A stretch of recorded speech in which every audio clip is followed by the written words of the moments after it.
So now let's look at the theory of scanning, okay? Now there's you back here in the source, and then your destination is going to be some sort of network or target. And so the tools that you have available, or the protocols that you have available between you and your target, is what I call the core four. So you must demonstrate mastery of this core four. Simply, it's TCP and UDP at layer 4 of the OSI model, and IP and ICMP at layer 3. Okay?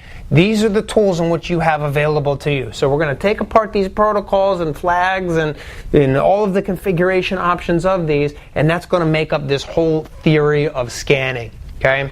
So let's talk about some of the basics first. In the very, very beginning of this, simply stated, is our host up or down? Is it alive or dead?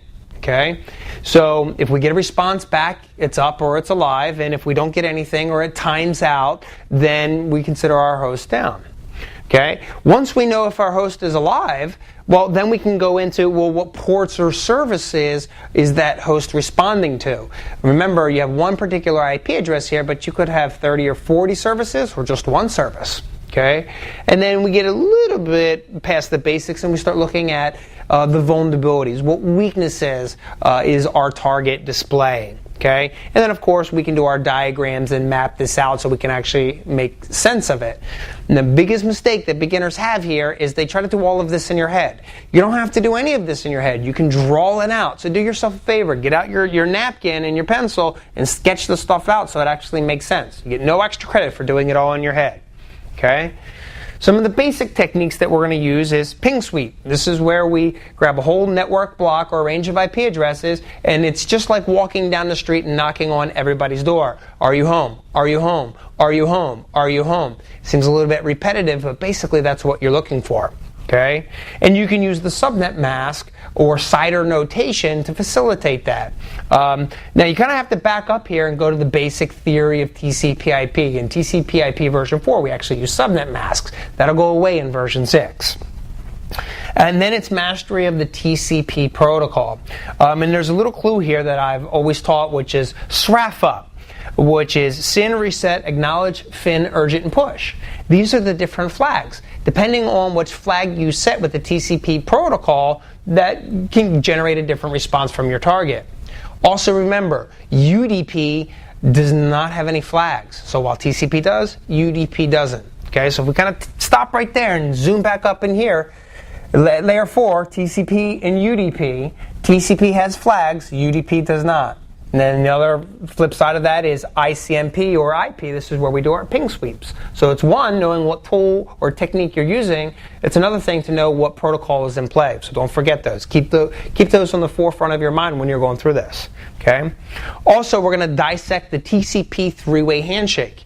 You have to be a master at TCP.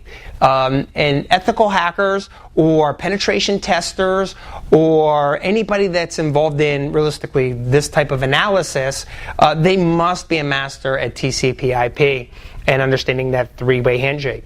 I often joke that the people that know this stuff as well as we do are firewall engineers and intrusion detection engineers because they spend the most time doing packet analysis. And other things that are helpful at this point are banner grabbing, because that can be very revealing about our host or our targets. Okay, so let's back up here. Remember, we're the source. We got to go after a network or a target. And the typical tools that we have to our advantage, or at least if you go among the most popular tools, you're probably going to spend your time with HPing 2 or 3 or the Nmap tool. And in the advanced modules, we'll start looking at how we can use databases to import the Nmap scans and the Metasploit and things like that. But at the basics, you just have to learn how to use the tool and all the configuration options of these tools.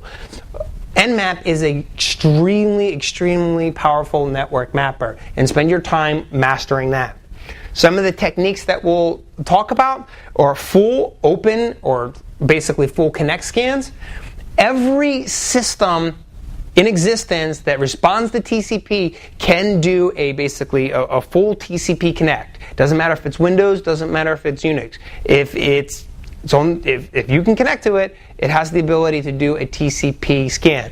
However, some of these other advanced scanning techniques like Christmas scans or fin scans or null scans, not every system responds to those. But every system should respond to a full open scan or a stealth half open scan. The biggest difference is in a full open scan, you're actually completing your TCP three-way handshake. And a stealth or half open scan, you're basically not completing it. You're just basically seeing if you get the response back from your target. Some of the more advanced techniques would be Christmas scans or acknowledgement scans. Acknowledgement scans are great if you want to determine if there's a stateful firewall between you and your target. So if we back up here and you got you and your target, is there a firewall and intrusion detection system here that's filtering out your traffic? Acknowledgement scans respond very, very, very well to that. Otherwise, finish scans. This is an advanced technique scan that is really starting the conversation with, I'm done talking with you. I'm finished, which is pretty abnormal to start a conversation with, I'm finished. But believe it or not, some systems actually respond well to that technique. Null scans, no TCP flags are set. Idle scans or zombie scans, this is definitely an advanced technique because it allows you to find information about your target without ever touching it. ICMP echo scans, also called list scans. It's a list scan because you can incorporate DNS results in addition to just getting ICMP back. And then UDP scans. But remember, UDP doesn't have flags. Okay? So those are some of the techniques. We started off with the basics, looking at for hosts, ports, and vulnerabilities. But realistically, when we get into the advanced techniques or the advanced concepts, this is where we start doing intrusion detection and evading while we're doing our scanning, and we can use that. We can use fragmentation to help throw off the intrusion detection signatures. Also, tool efficiency, being able to write out command line options so that your technique does exactly what you want to do and captures your results in the most effective and efficient means. Using proxies to basically hide us as the source, so that way our target doesn't know who we are. Also camouflaging, tunneling, or encapsulating our traffic. And common examples of that would be like HTTP tunneling or ICMP tunneling, or even encrypting it while we're tunneling using something like SSH. Also using the concept of being anonymous, whether it be through a public website or an anonymizing tool, or spoofing our source addresses. So these are some of the advanced scanning techniques, if you will.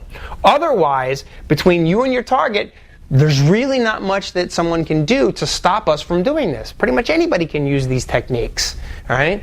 Unless they start filtering access and using access control lists to limit what they're going to allow you, the attacker, to see, you can pretty much scan all day long.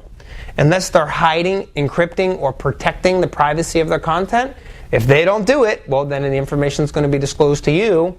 And of course, there's anti-spoofing rules, which basically make sure that our source and our destination addresses appear on the right side of our intrusion detection or our firewalls. In other words, you should never have a private IP address range on the outside public-facing part of your firewall. So anti-spoofing rules also can help. So let's summarize once again. You have a target. You're going to use the core 4, TCP, UDP, ICMP, and IP, either version 4 or version 6. That's the only connection mechanism you have between you and your target. Okay? You're going to start looking for hosts, see if they're up or down. If so, what ports and services are they using? What vulnerabilities are available? And then we can go into a little bit pseudo-advanced techniques here and start really manipulating Nmap commands and hping commands. And then finally, make sure that you're anonymous, make sure that you can hide yourself, and make sure as the attacker you're not getting caught. But of course, we're doing all of this legally and ethically anyway. So that wraps up the theory of scanning in penetration testing.